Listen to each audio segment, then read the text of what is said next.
آج عیسیٰ علیہ السلام کی عقیدت میں عیسائی میلاد مناتے ہیں نا ان کا، یہ 25 دسمبر جو تھا کرسمس ڈے اس کو کہتے ہیں، وہ کہتے ہیں عیسیٰ علیہ السلام اس دن پیدا ہوئے تھے۔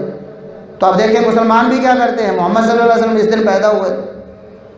نہ عیسائیوں کو صحیح تاریخ کا علم ہے اور نہ مسلمانوں کو صحیح تاریخ کا علم ہے، دونوں غلط طریقوں پر غلط طریقے سے محبت کا اظہار کرتے ہیں۔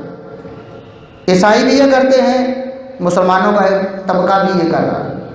سارے عیسائی بھی میلاد نہیں مناتے عیسیٰ علیہ السلام کا، کرسمس سارے عیسائی نہیں مناتے، سارے مسلمان بھی میلاد نہیں مناتے۔ دعوت فکر ہے مسلمانوں کو، یہ طریقہ آپ نے کہاں سے لیا؟ یہ عیسائیوں کا طریقہ ہے، ان کا مذہبی شعار ہے، اور ہمیں منع کیا گیا ہے یہود و نصارہ کا کوئی مذہبی طریقہ آپ نے اپنانا نہیں۔ من تشبہ بقوم فہو منہم، آپ صلی اللہ علیہ وسلم نے فرمایا جو کسی قوم کی مشابہت اختیار کرے گا اس کا شمار انہیں میں سے ہوگا۔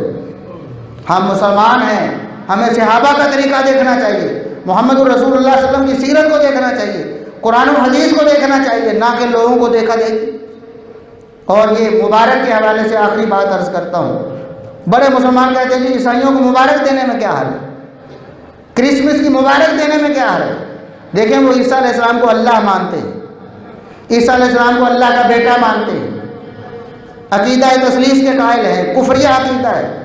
اللہ ماننے کے بعد، اللہ کا بیٹا ماننے کے بعد کہتے ہیں اللہ کی پیدائش بھی ہوئی لوگ۔ عیسیٰ علیہ السلام کو اللہ مانتے، قرآن نے کہا لقد کفر الذین قالوا ان اللہ هو المسیح ابن مریم، وہ عیسیٰ بن مریم کو اللہ کا بیٹا مانتے ہیں اور حتیٰ کہ اللہ مانتے ہیں، اور پھر اسی اللہ کی پیدائش کو مناتے ہیں اور آپ اس پر مبارکباد دیتے ہیں۔ یعنی آپ ان کے کفریہ عقیدے کو اختیار کر رہے ہیں نہ سمجھی میں اور لاشعوری میں۔ قطعاً کسی مسلمان کے لیے جائز نہیں ہے کہ عیسائیوں کے یا یہودیوں کے یا دیگر غیر مسلموں کے جو مذہبی تہوار ہیں ان پر مبارکباد نہیں دے سکتے، وہ کفر و شرک پر مبنی ہے۔